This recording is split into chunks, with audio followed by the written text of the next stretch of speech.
कंठ से रिश्ता खून का फव्वारा, पेट से बाहर निकली आते और चीथड़ों पर बड़ी दर्जनों लाशें। जातीय हिंसा ने अरवल जिले के सेनारी गांव का कुछ ऐसा हाल कर दिया था। बिहार में उस वक्त आरजेडी की सरकार थी। राबड़ी देवी को दूसरी बार सीएम बने 9 दिन ही हुए थे, तभी सेनारी में भी बदले की आग दधक उठी और एमसीसी ने 34 भूमिहारों को मौत के घाट उतार दिया।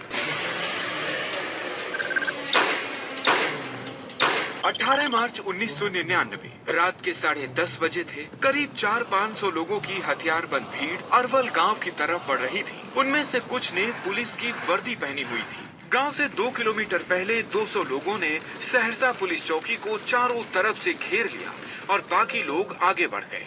इसके बाद भीड़ आगे बढ़ी और 20-30 लोगों के गुट बनाकर गांव में घुसने लगी। हमलावरों को देखकर एक घर के बाहर बैठे 5 लोग भागने लगे। तभी पुलिस की वर्दी पहने आदमी बोला, भागो मत, हम कुछ नहीं करेंगे, हमें बस ठाकुर बाड़ी का रास्ता बता दो। 20-25 साल का एक लड़का डरते हुए बोला, चलो हम रास्ता दिखा देते हैं। तभी अधेड़ उम्र का शख्स बोला, सब साथ चलो ना, वहाँ मिलकर भजन कीर्तन करेंगे। डरे सहमे 5 लोग हमलावरों के साथ चल दिए। थोड़ी दूर चलने पर एक हमलावर ने उनके हाथ बांधने का आदेश दिया। ये सुनकर 5 चिल्लाने लगे, लेकिन हमलावरों ने उनकी एक न सुनी और ठाकुर बाड़ी की तरफ बढ़ते रहे। गांव के बाहर ही छोटा सा मंदिर था जिसे लोग ठाकुर बाड़ी कहते थे। इधर गांव में हमलावरों का दूसरा गुट एक घर का दरवाजा पीट रहा था। कोई आवाज नहीं आने पर एक शख्स बोला, टाइम खराब मत करो, डायनामाइट लगा कर उड़ा दो। जोरदार धमाका हुआ और घर का दरवाजा और 2 साइड की दीवार ढह गई। अंदर 70 साल की एक महिला पलंग पर लेटी थी। पीछे उसका 30-35 साल का बेटा डरा सहमा खड़ा था। अंदर घुसते ही हमलावर ने लड़के की छाती पर कड़ा सा मार दिया। माँ बिलखते हुए बोली, हमरा बचवा के छोड़ दो। हमलावर ने महिला को जोर से लात मारी और लड़के की गर्दन पर कुल्हाड़ी मारकर घसीटते हुए बाहर ले गए। अब हमलावर घर में घुसे। यहाँ एक प्रेग्नेंट महिला और उसका 15 साल का लड़का था। महिला ने बचने की कोशिश की और हमलावर के हाथ पर काट लिया। तभी हमलावर ने गुस्से में महिला के पेट पर कुल्हाड़ी मार दी और लड़के को खींचकर ठाकुर बाड़ी की तरफ ले गए। तब तक रात के 10 बज चुके थे। ठाकुर बाड़ी के सामने 40-45 लोग लाइन में खड़े थे। 300 से ज्यादा हमलावरों ने उन्हें घेर रखा था और नारे लगा रहे थे, तभी एक हट्टा कट्टा हमलावर बोला, एक एक करके सबकी गर्दन काट दो, जल्दबाजी मत करना, आराम आराम से मारना, तड़पा तड़पा कर। इतना सुनते ही 15-20 हमलावरों ने भीषण मारकाट मचा दी। बेटे के सामने बाप की गर्दन काट दी गई। बाप के सामने बेटे के टुकड़े कर दिए गए। पूरा गांव रोने और चीखने की आवाजों से गूंज उठा।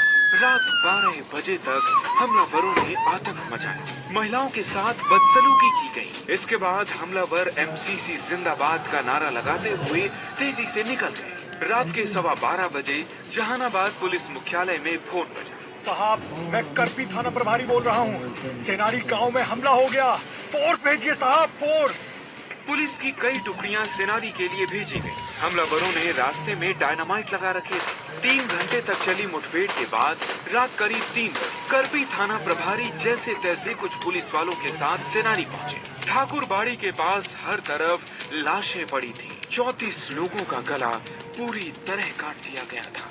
6 लोगों के शरीर में हलचल हुई तो उन्हें अस्पताल भेजा गया। लाशों के बीच कुछ पर्चे मिले जिन पर लिखा था, गरीब भूमिहार भाइयों, रणवीर सेना या जात पात के फेरे में न पड़े, अमीरी गरीबी की लड़ाई में कूद पड़े। लक्ष्मणपुर बाथे, शंकर बिगहा और नारायणपुर नरसंहार का ही परिणाम है सेनारी घटना। एमसीसी जिंदाबाद। थाना प्रभारी जमुना सिंह ने पूछा, किसी ने हत्यारों को देखा क्या? भीड़ में खड़ी एक महिला चिल्लाते हुए बोली, मैंने अपनी आंखों से देखा है। मेरे पति और बेटे को मार दिया उन लोगों ने। गांव के ही कई लोग थे, कुछ लुंगी बनियान में और कुछ पुलिस की वर्दी में भी थे। थाना प्रभारी ने पूछा, पहचानती हो किसने वार किया? महिला बोली, हाँ, दुखन राम और रमेश यादव सबसे आगे थे। बिहार के सीनियर जर्नलिस्ट श्रीकांत प्रत्युष बताते हैं, जब मीडिया सेनारी पहुंची तो गुस्साए लोग खुद के ऊपर कपड़ा डालकर लाशों के बीच लेट गए। वे पुलिस को लाशें नहीं उठाने दे रहे थे। कुछ देर बाद अटल सरकार में मंत्री रहे जॉर्ज फर्नांडिस, यशवंत सिन्हा और नीतीश कुमार सेनारी पहुंचे और लोगों को समझाया, तब लोग माने।